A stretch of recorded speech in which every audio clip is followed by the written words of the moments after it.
Very lucky যে আমার ফ্রেন্ডরা আমাকে 5 বছর ধরে ক্যান্সারের সঙ্গে লড়াই করা উপস্থাপক ও অভিনেত্রী সামিয়া আফরিন এবার মুখোমুখি হয়েছেন নতুন এক পরীক্ষার। মাত্র 3 মাস আগে দ্বিতীয়বারের মতো তার শরীরে ধরা পড়েছে ম্যালিগন্যান্ট টিউমার।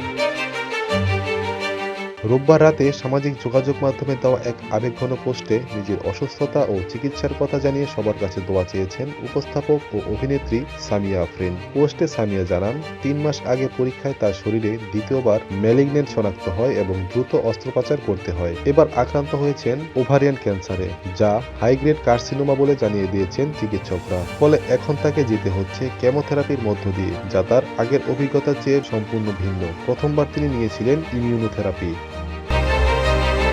চুল পড়ে যাওয়ার আশঙ্কার কথা জানিয়ে সামিয়া লেখেন, বিষয়টি নিয়ে মন খারাপ না করে বরং স্বতঃস্ফূর্তভাবে মেনে নেওয়াই সিদ্ধান্ত নিয়েছেন তিনি। তার ভাষায়, পরিস্থিতির সঙ্গে নিজেকে খাপ খাইয়ে নিতে পারাটাই এখন সবচেয়ে জরুরি। এর আগে 2025 সালের মার্চে নিজের ক্যান্সার জয়ের গল্প প্রকাশ্যে আনেন সামিয়া।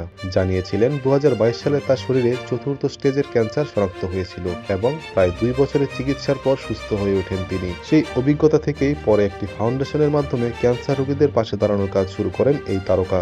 নতুন এই লড়াইয়ে সবার দোয়া চেয়ে সামিয়া লেখেন, আগেরবারের মতো এবারও যেন শক্তি ধরে রাখতে পারেন এবং দ্রুত স্বাভাবিক জীবনে ফিরতে পারেন।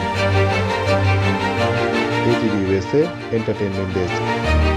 ATV USA বিশ্বজুড়ে বাঙালিয়ানা।